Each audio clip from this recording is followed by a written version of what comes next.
So, consecutive day 882 of a diary of a runpreneur. Please remember to give this a subscribe and a share as it's part of a fundraiser to save the lives of children by attempting the ultimate ultramarathon. All the information is in the link in the comments below. Thank you for your support as always, and let's get started.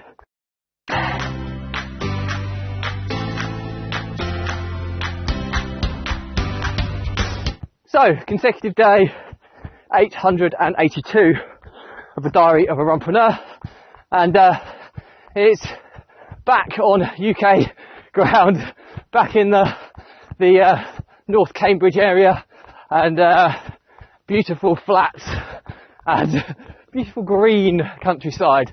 I'm running, it's just approaching 4 o'clock in the afternoon, and we got back late yesterday from our family holiday in Mykonos at half term in Greece, and we get back and the clocks have been put back. So in the UK the clocks go forward an hour at the end of March and for summertime, and then in autumn or end of October they go back an hour for winter time. So ultimately the sun rises earlier in the winter but sets, sun rises earlier in the winter but sets earlier, and it rises later in the summer and sets later. So we get nice long days of sunlight in the summer, and we're now on the countdown to really short days.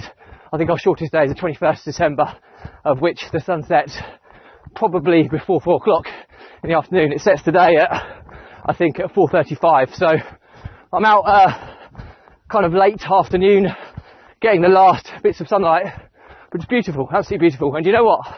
I'm not going to complain at all today because there's a slight wind, but compared to what I've been running in the last 8 days in Mykonos, which for me has been the hardest running or training runs that I've done. Take out the equation distance, I'm talking pound for pound, I just don't think there's anywhere tougher that I've certainly had the experience of running. The elevation was extreme. I was doing 170 metres plus in a 7.3 kilometre run. The wind was higher gust than I've ever experienced it. How it wasn't categorised as hurricane or tornado, I'll never know. But I was running downhill, steep downhill, and was barely able to move because the wind had that much resistance. I was running uphill as if I was running downhill when I had a tailwind. And there was a point in which I just tried leaning forward to fall forward, and the wind would keep me vertical. I mean, it's incredible power of the wind.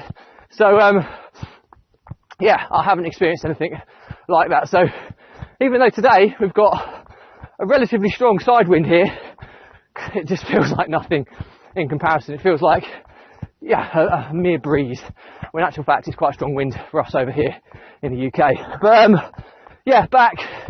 It was a tiring trip home. The flight was actually okay. It was about half an hour delayed, but we got back to London Gatwick for about 10:30 and away from Gatwick by about 11:30. So I was back home by about 1:30 in the morning, but we lost and the clocks went back, so we got an extra hour in bed.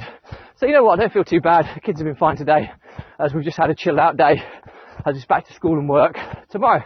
So yeah, the joys of travelling home. But I'm just want to talk today about preparing for winter running. When the clocks fall back, as a easy way of remembering which way they go, you fall back. So in the fall you fall back and you spring forward. So that's how I always remember which way the clocks go. And when they fall back, obviously we got the extra hour in bed. But it's preparing ourselves for winter running, because if I don't now run by at the latest 3:30, I'm generally running in the dark, and I'm not a great fan of running in the dark.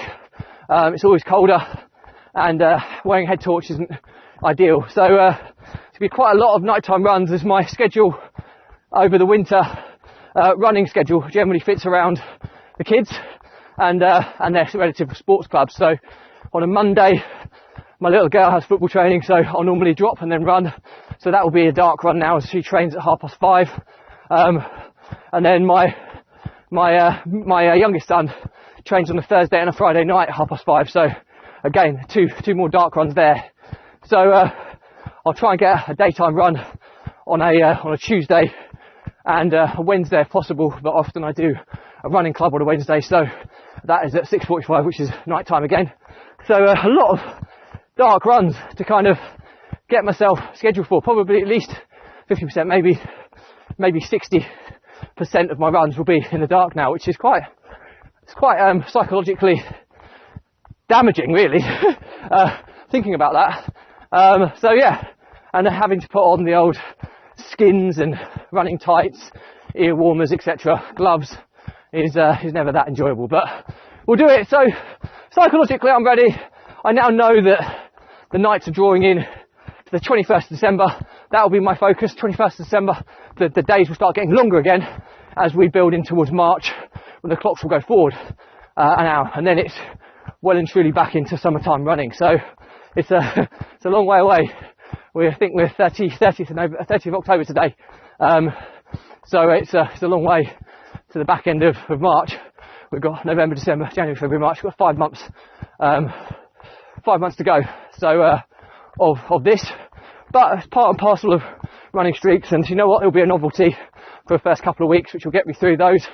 I'm on day 882 today, so not far off 900. And then I'll be gearing up to 1,000, which is, I think, close to my birthday. 25th of February, I believe, is the date, which is a week before my 41st birthday. So a couple of big milestones to kind of keep myself occupied through this period of winter running. But anyway, most of the story is if you are running every day, stay safe in the winter. It's colder, it can often be slippier, it can often be wetter, and it's often darker.